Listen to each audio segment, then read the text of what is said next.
اللهم صل وسلم وبارك على سيدنا محمد وعلى آله وأصحابه وسلم تسليما كثيرا.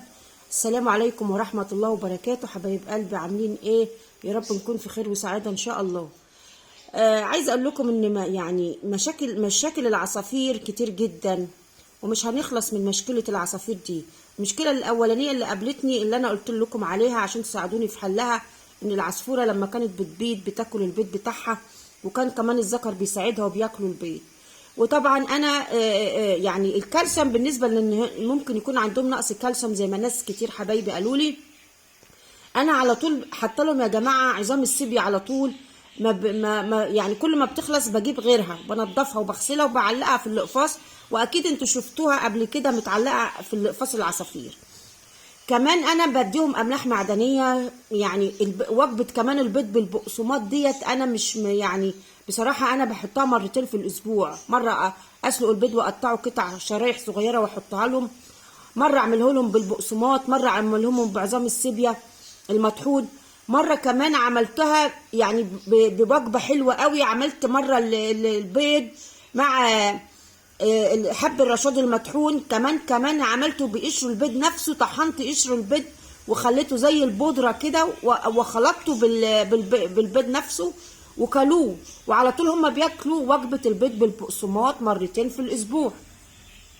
فطبعا يعني كمان الحاجه اللي انا اكتشفتها، او تاني مشكله انا اكتشفتها، ان بيض العصفوره بيطلع مش مخصب اساسا. يعني اللي انتوا شايفينه ده معايا دول بيضتين انا لحقتهم وشلتهم بعد ما العصفوره بيضتهم من القفص قبل ما ياكلوهم. اخدتهم وكشفت عليهم، سلطت عليهم كده الكشاف بتاع الموبايل عشان اعرفهم اذا كانوا مخصبين ولا لا. فاكتشفت ان البيضتين دول يا جماعه اللي انتوا شايفينهم في ايدي دول بيض مش مخصب. يعني ايه؟ يعني ما فيهوش جنين، يعني بيض فارغ. حتى كمان انتوا تلاحظوا، لو لاحظتوا انا مسلطه كويس قوي الضوء على البيضتين، هتلاحظوا ان الصفار متجمع في مكان لوحده اهو. يعني ادي الصفار في مكان والبيضه كلها شكلها ابيض، الصفار لوحده اهو، التانيه رخره زيها الصفارها. شايفين؟ لو انتوا بصيتوا كويس قوي كده معايا هتلاقوا الصفار في كل بيضه متجمع كده لوحده. يبقى دي عباره عن انه بيض فارغ، بيض ما فيهوش جنين. فطبعا دي برضو تعتبر مشكله تانية. انا قلت بقى ان ممكن طبعا وشايفاهم، بالرغم ان انا شايفاهم مع بعض على طول، يعني شايفه الذكر والانثى على طول بيبقوا واقفين مع بعض، ولكن بقى احتمال يكون ان الذكر ملوش قدره على تخصيب الانثى، او الاحتمال التاني ان هو يكون الذكر صغير ولسه ما يعرفش يعني ايه تخصيب، او الاحتمال التالت ان هو يكون مش عاجباه الانثى ومش قادر يتأقلم عليها او يتولفوا على بعض. هو ده اللي انا اكتشفته من البيض.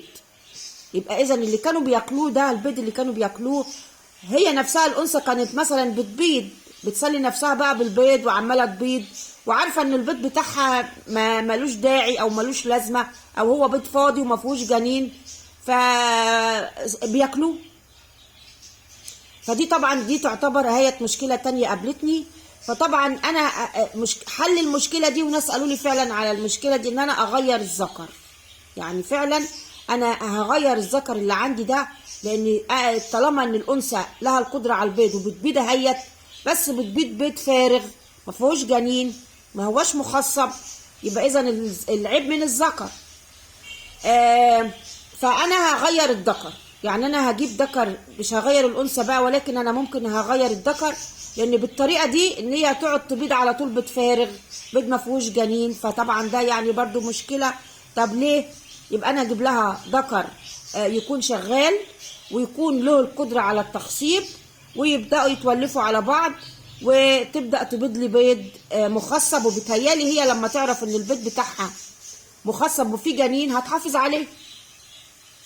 اما بالنسبه لحكايه الكالسيوم دول، هم كمان هم يعني الحمد لله لو كان في عندهم مثلا نقص كالسيوم، كان القفص التاني برضه هيكون عنده نقص كالسيوم، لاني انا باكلهم كويس. وبعد كمان ما حبايبي قالوا لي ان في نقص كالسيوم عندهم، وحطي على طول اللي هو عظام السيبيا دايما تبقى في الاقفاص على طول. انا فعلا الفتره اللي فاتت دي من بعد ما عملت اخر فيديو واشتكيت ان العصافير بتاكل البيض بتاعها، حطيت عظام السيبيا على طول، وعملت يمكن مرتين 3 بيض، بيض مسلوق وحطيتهم لهم،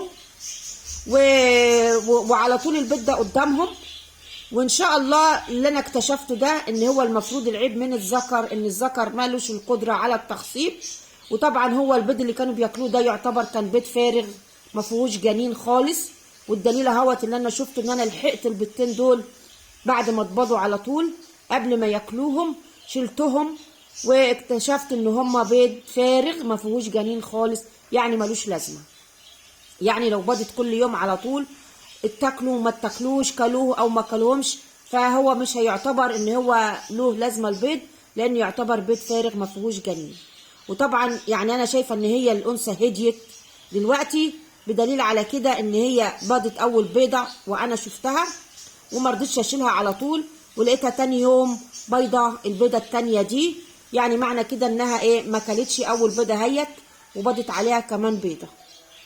فاللي هيحصل ان انا هحل المشكله التانيه دي باني عشان البيض يطلع مخصب وعشان الانثى تحافظ عليه، ان لازم ان انا اغير الذكر اللي عندي دهوت واجيب ذكر شغال يقدر يعني يقوم بعمليه التخصيب، وتقدر الانثى تبيض بيض. ولما تبيض بقى ان شاء الله بيض مخصب، هي نفسها هتقدر تحافظ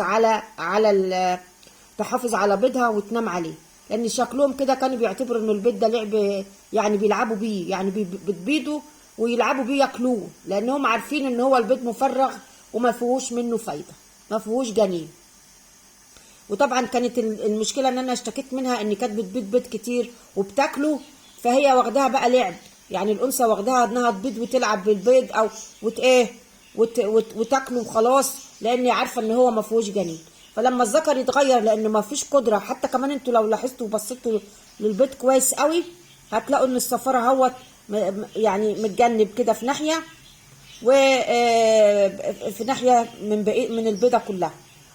فطبعا لما غير الذكر ممكن تتولف على ذكر جديد يكون شغال، وبعد كده تبيض وتبيض بيض مخصب. فطبعا ده محتاج مني بقى ان انا اصبر واجيب بقى ذكر من اول وجديد، واصبر على الانثى بقى انها تتولف عليه من اول وجديد وهو ياخدوا على بعض.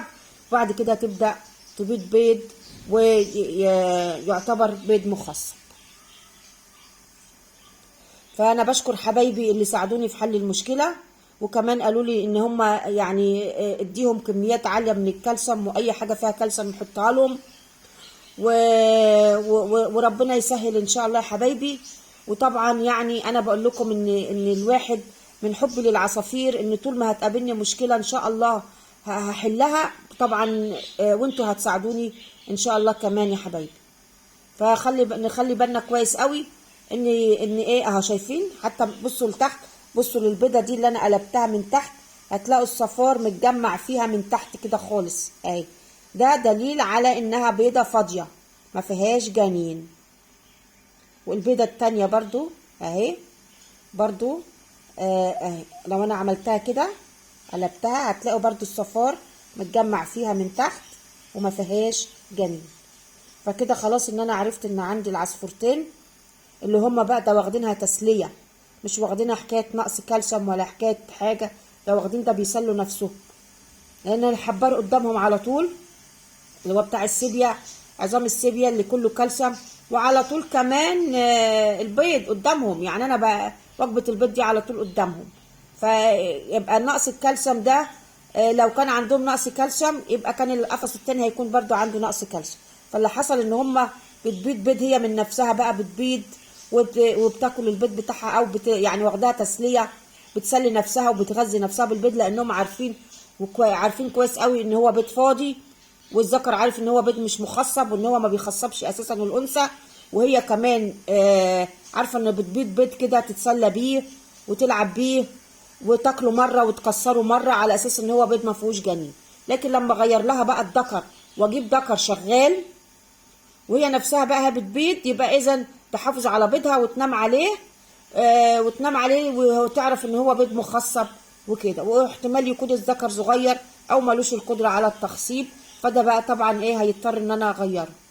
ماشي يا حبايبي، ده فيديو صغير كده ان انا اعرفكم ان انا ايه، ان البيض اهوت، وان المشكله ان شاء الله اتحلت بتاعه الكالسيوم، وان البيض اساسا مفرغ. البيض طلع فاضي ما فيهوش جنين. ربنا ييسر ان شاء الله. وتتابعوني بقى في الذكر الجديد اللي انا هشتريه واجيبه، ونشوفه هيعمل ايه مع الانثى اللي هي ديت اللي مغلباني دي، ونشوف كده ان شاء الله. وربنا ييسر لنا الامور باذن الله. دعواتكم كده ليا باذن الله تعالى. ربنا ييسر لنا امورنا واموركم، واشوف وشكم على خير ان شاء الله في الفيديو القادم. والسلام عليكم ورحمة الله وبركاته.